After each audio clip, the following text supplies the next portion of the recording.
IAS officer کے علم بھارتی نے GHMC کے نئے کمشنر کے طور پر چارج سنبھال لیا۔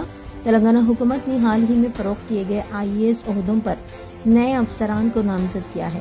علم بھارتی کا نئے GHMC کمشنر کے طور پر تقرر کیا گیا ہے۔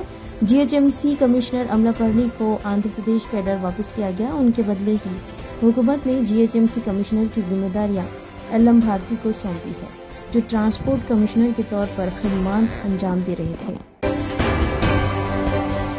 Telangana overseas man power company limited, جو تلنگانہ حکومت کا باوقار ادارہ ہے، جرمن زبان کی تربیت، نرسنگ کی تعلیم اور اسٹاف نرس کی ملازمتوں کے لیے انٹرویوز منعقد کر رہا ہے۔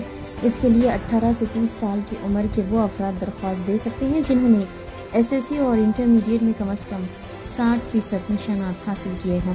حیدرآباد میں TOM/COM کیمپس میں امیدواروں کو 8 ماہ تک جرمن زبان میں B2 لیول تک تربیت فراہم کی جائے گی۔ اس کے بعد انہیں جرمنی میں 3 سالہ نرسنگ ڈپلومہ کورس میں داخلہ دیا جائے گا۔ کورس کے دوران ہر ماہ تقریباً 1 لاکھ روپے کا وظیفہ دیا جائے گا۔ کورس کی تکمیل کے بعد جرمنی کے اسپتالوں میں انہیں 2.5 لاکھ سے 3 لاکھ روپے ماہانہ تنخواہ کے ساتھ اسٹاف نرس کی ملازمت دی جائے گی۔ فی الحال 42 امیدواروں پر مشتمل دوسرا بیچ کامیابی سے چل رہا ہے اور TOM/COM کے CEO کے مطابق تیسرے بیچ کے لیے درخواستیں طلب کی جا رہی ہے۔ انہوں نے بتایا کہ انٹرویوز کے ذریعے امیدواروں کا انتخاب کیا جائے گا اور مکمل تفصیلات کے لیے 6302229450 یا 7901290580 پر رابطہ کرنے کا مشورہ دیا گیا ہے۔ TOM/COM کی ویب سائٹ پر بھی معلومات دستیاب ہے۔ ضلع پیداپلی کے اسمبلی حلقے راما گنڈم سے کانگریس رکن اسمبلی مکن سنگھ راج ٹھاکر نے قاضی پیٹ درگاہ پہنچ کر چیئرمین ریاستی حج کمیٹی مولانا سید افضل بیابانی خسرو پاشا، چیئرمین حج کمیٹی سے ملاقات کی اور انہیں تہنیت بھی پیش کی گئی۔ مکن سنگھ راج ٹھاکر نے 2023 میں منعقدہ اسمبلی انتخابات میں شاندار کامیابی حاصل کی تھی، جبکہ مولانا خسرو پاشا نے ان کی انتخابی مہم بھی چلائی تھی۔ بعد ازاں میڈیا سے بات کرتے ہوئے رکن اسمبلی راج ٹھاکر نے چیئرمین حج کمیٹی سے اظہار تشکر کیا اور تفصیل بھی بتائی۔ ہیومینٹی ہاسپٹل مہدی پٹم کی جانب سے عازمین حج 2025 کے لیے فری میڈیکل اسکیننگ کا نظم کیا جا رہا ہے، جس کے بعد فٹنس سرٹیفکیٹ دیا جائے گا۔ عازمین کے میڈیکل اسکیننگ میں مختلف معائنے جیسے ECG، X ray, RBS، CBP، کریٹینن و دیگر شامل ہے۔ عازمین اپنے خون کا نمونہ دینے کے دوسرے دن رپورٹ حاصل کر سکتے ہیں اور ڈاکٹر سے رجوع ہوتے ہوئے اپنا فٹنس سرٹیفکیٹ حاصل کیا جا سکتا ہے۔ ہیومینٹی ہاسپٹل کی جانب سے عازمین کی خدمت کے پیش نظر یہ سروس مفت رکھی گئی ہے۔ ہماچل پردیش شملہ میں واقع سنجولی مسجد کی 3 اوپری منزلیں ڈھا دینے کی میونسپل کمشنر کورٹ کی آرڈر کاپی مل گئی ہے اور وقف بورڈ کو اس کی جانکاری دے دی گئی ہے۔ سنجولی مسجد کمیٹی کے صدر محمد لطیف نے چہارشنبے کے دن یہ بات بتائی۔ MC کورٹ نے 15 اکتوبر کو ہدایت دی تھی کہ 5 منزلہ سنجولی مسجد کی 3 غیر مجاز منزلیں گرا دی جائیں۔ اس نے وقف بورڈ اور مسجد کمیٹی کے صدر کو اس کے لیے 2 ماہ کا وقت دیا تھا۔ محمد لطیف نے میڈیا کو بتایا کہ ہمیں آرڈر کاپی مل گئی ہے اور ہم نے وقف بورڈ کو لکھ دیا ہے، جو مسجد کی اراضی کا مالک ہے۔ وقف بورڈ کی اجازت ملتے ہی منزلیں ڈھانے کا کام شروع ہو جائے گا۔ انہوں نے کہا کہ ہم نے 12 ستمبر کو پہلے ہی پیشکش کی تھی کہ 2 غیر مجاز منزلیں ڈھا دی جائے گی، تاہم ریاست کی مسلم تنظیمیں شملہ MC کورٹ کے فیصلے پر منقسم ہیں اور آل ہماچل مسلمز آرگنائزیشن نے کہا ہے کہ وہ اس حکم کو اپیلیٹ اتھارٹی کورٹ میں چیلنج کرے گی اور سپریم کورٹ تک لڑائی لڑے گی۔ ملک بھر میں واقع کورٹس میں اب انصاف کی دیوی ایک الگ روپ میں دکھائی دے گی۔ سپریم کورٹ کے چیف جسٹس DY چندرچوڑ کی ہدایت پر اب عدالتوں میں نظر آنے والی انصاف کی دیوی میں کچھ اہم تبدیلیاں کی گئی ہے۔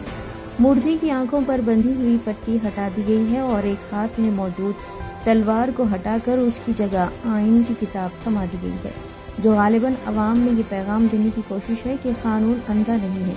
عام طور پر پہلے لوگ اس مورتی کا حوالہ دے کر کہتے تھے کہ قانون اندھا ہوتا ہے۔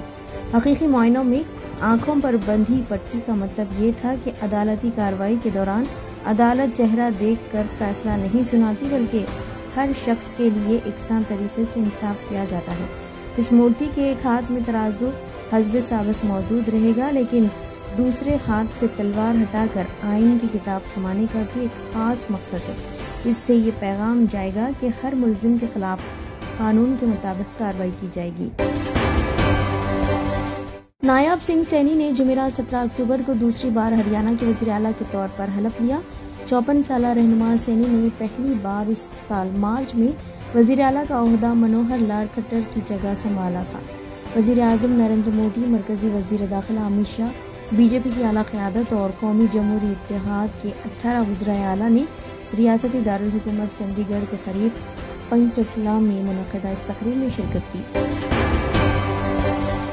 معروف عالم دین مولانا سجاد نعمانی نے ایک اجتماع کے دوران جیل میں محروس عالم دین اور داعی مولانا کلیم صدیقی کی رہائی کے لیے دعا کی ہے۔ انہوں نے عامة المسلمین سے بھی اپیل کی ہے کہ داعی اسلام مولانا کلیم صدیقی کی رہائی میں آسانی کے لیے رب کے حضور دعا کریں۔ ریاض سعودی عرب سے ممبئی جانے والے ایک طیارے نے مسقط انٹرنیشنل ایئرپورٹ پر ہنگامی لینڈنگ کی ہے۔ سلطنت عمان کی سول ایویشن اتھارٹی کا کہنا ہے کہ سیکورٹی سے متعلق الرٹ کے بعد احتیاطی اقدام کے طور پر طیارے میں ہنگامی لینڈنگ کی گئی۔ تمام مسافر اور عملہ بخیریت ہے۔ جب واقعہ پیش آیا، طیارہ عمانی فضائی حدود سے گزر رہا تھا۔ عملے سمیت 192 مسافر سوار تھے۔ اتھارٹی کا کہنا ہے کہ طیارے کو محفوظ ہنگامی لینڈنگ کی صورت فراہم کی گئی اور تمام افراد کی سیفٹی کو یقینی بنایا گیا۔ ایئر لائن نے واقعے کی تصدیق کی اور کہا کہ انڈیگو کی ریاض ممبئی پرواز کو سیکورٹی الرٹ کے بعد مسقط کی طرف موڑ دیا گیا اور وہ بحفاظت لینڈ کر گئی۔ بیان میں کہا گیا ہے کہ مسافروں اور عملے کی سیفٹی اولین ترجیح ہے۔ ڈاکٹر صابریز آئی ہاسپٹل واقع اعتبار چوک حیدرآباد، پرانے شہر میں آنکھوں کے امراض کے لیے بہترین hospital. Doctor Asad Sabri consultant cornea cataract and refractive surgeon کی نگرانی میں چلایا جانے والا doctor Sabri's eye hospital state of the art infrastructure اور سہولتیں، عصری مشینوں سے لیس، کم سے کم فیس میں مریضوں کا اطمینان بخش علاج، آنکھوں کے کامیاب آپریشن کے لیے موزوں نام doctor Sabri's eye hospital. Out patient کے لیے بھی دواخانہ وزٹ کیا جا سکتا ہے۔ ڈاکٹر صابریز آئی ہاسپٹل، اعتبار چوک، حیدرآباد۔